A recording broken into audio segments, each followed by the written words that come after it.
is your First Alert 5 weather with Alan Rose. And welcome back, everyone, to News 5 on your Sunday afternoon. Hopefully you had a nice weekend, maybe getting outside for a little bit to escape being cooped up inside. And hopefully if you went outside, you did it safely, wore your mask, and practiced those safe social distancing measures. Now today, dry weather is expected, but look what's happening across northern parts of the state. We have some widely scattered showers and thunderstorms. And I think as this frontal system drops south tonight, we might see a little bit of rain pop up towards the mountain areas, and the Pikes Peak region probably won't get south of Highway 50.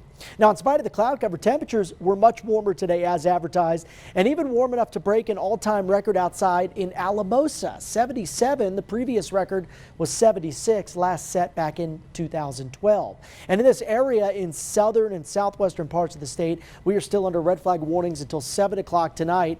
And even as this expires this evening, we're going to be talking about marginal or borderline near critical fire weather conditions over the next several days as the big story becomes the heat. So looking ahead to next week, dry weather expected other than these isolated showers tonight. Heat, as I mentioned, the big story. And then we've got big heat coming in late next week. And if you missed me yesterday, we talked about it. I think we're going to see some 90s across many areas out east into the plains. Pueblo, Canyon City could even see some 90s by as early as Thursday.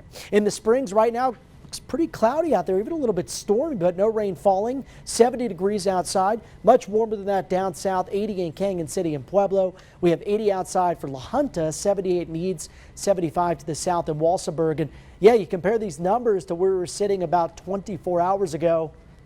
It's much warmer, right? Across the board as well. Starting out tomorrow morning, temperatures are going to be seasonably mild, not as cold as what we saw throughout the weekend. I think many of us are going to be in the 40s or at least above average, or above freezing, I should say. And then warming up nicely for the afternoon hours, likely tacking on another 2 to maybe 5 degrees to those daytime highs, with some cloud cover maybe in the afternoon, possibly an isolated shower down towards the Sangres or the Wet Mountains. So tonight, isolated showers possible early, otherwise decreasing clouds late.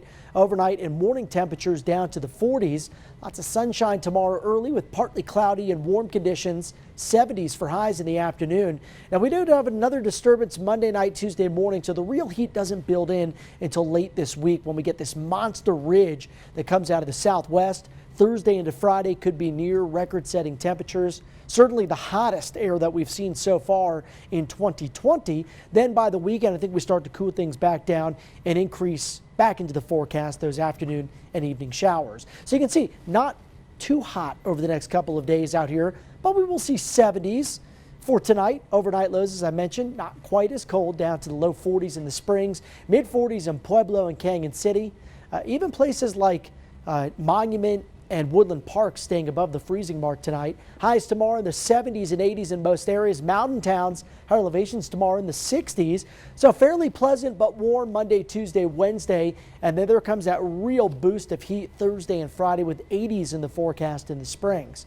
For Pueblo, we'll be in the lower 80s Monday, Tuesday, perhaps down to the upper 70s briefly Wednesday, and then skyrocketing to the 90s on Thursday and Friday. Canyon City expecting dry and warm conditions here. Hottest air moves in on Thursday and Friday with temps up near 90 degrees. And at Woodland Park, we'll see 60s here, nice and mild Monday through Wednesday, Andy, but getting toasty up there in the mountain towns as well. Could see some middle to upper 70s by the end of the week.